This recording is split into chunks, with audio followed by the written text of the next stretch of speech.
విశాఖ కేంద్రంగా ఏర్పాటైన దక్షిణ కోస్తా రైల్వే జోన్లో మరో కీలక పరిణామం చోటు చేసుకుంది. జోన్కు తొలి జీఎంను నియమిస్తూ రైల్వే బోర్డు ఆదేశాలు జారీ చేసింది. రాష్ట్ర విభజన తర్వాత నవ్యాంధ్రకు ప్రత్యేక జోన్ ఏర్పాటు చేసినా ఇప్పటి వరకు జనరల్ మేనేజర్ పోస్టును భర్తీ చేయలేదు. ఇప్పటి వరకు ఈ కొత్త జోన్కు ప్రత్యేక అధికారి మాత్రమే ఉండగా సందీప్ మాథూర్ని దక్షిణ కోస్తా జోన్ మేనేజర్గా నియమిస్తూ రైల్వే బోర్డు ఉత్తర్వులు జారీ చేసింది.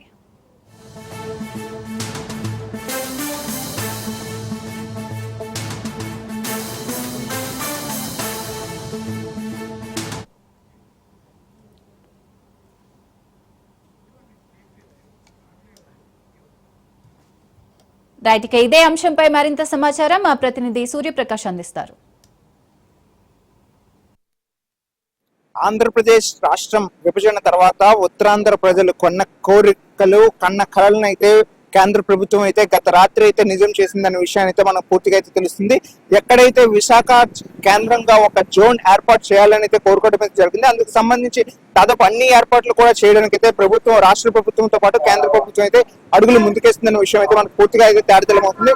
ముఖ్యంగా రైల్ హౌస్ పరిధిలో అయితే ఇక్కడ ఏజీఎం కార్యాలయం ఏర్పాటు చేయడానికి కూడా ఇక్కడ ఏర్పాట్లు అయితే చేస్తున్నారు. ప్రస్తుతం రైల్ ఏజీఎం ను కూడా దక్షిణ కోస్తా రైల్వే జోన్ మొదటి జీఎం గా అయితే సందీప్ మాథూర్ను అయితే నిన్న నియమించడం జరిగింది. నిన్న రాత్రి ఆ ఉత్తర్వులు జారీ చేసిన కేంద్ర ప్రభుత్వం, అలానే రైల్వే శాఖకు అయితే దాదాపు ఈ విశాఖ జిల్లాతో పాటు ఆంధ్రప్రదేశ్ రాష్ట్రం అంతటా కూడా అందరూ కూడా ఎంతో హర్షం వ్యక్తం చేస్తున్న పరిస్థితి నెలకొంటుంది. ముఖ్యంగా విశాఖ ప్రాంతం నుండి అయితే దాదాపు అత్యధికంగా అయితే ఎక్కువ మంది వెళ్లడం అయితే రాకపోకలు సాగిస్తూ ఉంటారు. విశాఖ కేంద్రంగా ఎప్పటి నుండో కూడా రైల్వే జోన్ ఏర్పాటు కోసం ఎప్పటి నుండో గత కొన్ని దశాబ్దాలుగా 4 దశాబ్దాలు అంటే దాదాపు 40 సంవత్సరాలుగా దీనికోసం ఎంతో మంది అయితే కృషి చేస్తున్నారు. ఎన్నో ప్రభుత్వాలు మారుతున్నాం, ఎంతమంది ఇది అవుతున్నా కూడా ఎప్పటికీ కూడా సార్థకం కాకపోవడం అయితే, అలానే ముఖ్యంగా ఉమ్మడి ఆంధ్రప్రదేశ్ గా ఉన్నప్పుడు, ఆంధ్రప్రదేశ్ తెలంగాణ ఉన్నప్పుడు కూడా దీని మీద ఎన్నో సార్లు కూడా ప్రయత్నం అయితే చేశారు.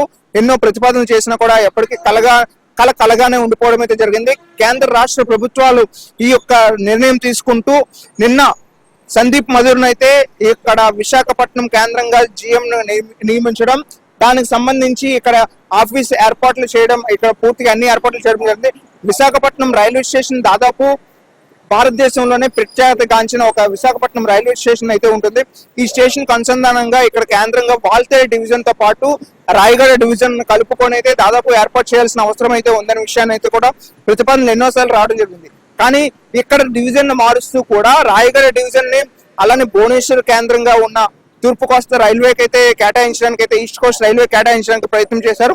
కానీ దాని మీద రామ్మోహన్ నాయుడు తీసుకున్న చొరవతో దాదాపు ఈ యొక్క ప్రాంతంలో వాల్తేరు డివిజన్, రాయగడ డివిజన్, అవతల దవ్వాడ సైడ్ ఉన్న డివిజన్స్ తో పాటు విజయవాడ డివిజన్స్ తో పాటు ఇదంతటినీ కలుపుకొని ఒక జోన్ గా ఏర్పాటు చేశారు. దక్షిణ కోస్తా రైల్వే జోన్ గా విశాఖ కేంద్రంగా ఏర్పాటు చేయడం జరిగింది. దీనికి సంబంధించి మరీ ముఖ్యంగా అయితే విశాఖ ప్రాంతంలో అయితే మరింత అభివృద్ధి చెందేందుకు ఈ యొక్క ప్రభుత్వం, కూటమి ప్రభుత్వం వచ్చిన తర్వాత కూడా మురసర్లోవ ప్రాంతంలో ఈ యొక్క భూములు కేటాయింపు చేయడము, అక్కడ 13 అంతస్తుల భవనాన్ని అయితే నిర్మాణం చేయడము, G+13 దాదాపు అక్కడ 2 గ్రౌండ్స్ అయితే ఫ్లాట్ ఈ యొక్క పార్కింగ్ ప్లేస్ పెట్టుకుంటూ మిగతా 11 ఫ్లోర్లని కూడా పరిపాలనా భవనంగా ఉపయోగించుకోవడానికి అయితే ప్రయత్నం చేసేందుకు అన్ని ఏర్పాట్లు చేశారు. ముఖ్యంగా నిన్న సాయంత్రం కేంద్ర ప్రభుత్వం అయితే ఒక ప్రకటన జారీ చేయడంతో దాదాపు రైల్వే శాఖకు సంబంధించి అందరూ కూడా హర్షం వ్యక్తం చేస్తున్నారు. ముఖ్యంగా చంద్రబాబు నాయుడు,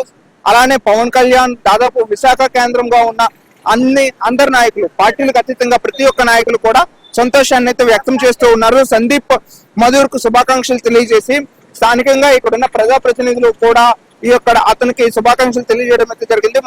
ఇక్కడ విశాఖ కేంద్రంగా దక్షిణ కోస్తా రైల్వే జోన్ ఏర్పాటుతో దాదాపు ఇక్కడ అన్ని చోట్ల కూడా అభివృద్ధి చెందే అవకాశం అయితే ఉంటుంది. ఆంధ్రప్రదేశ్ రాష్ట్రానికి అయితే ఇది ఒక ఆయువు పట్టుగా ఉండబోతుంది.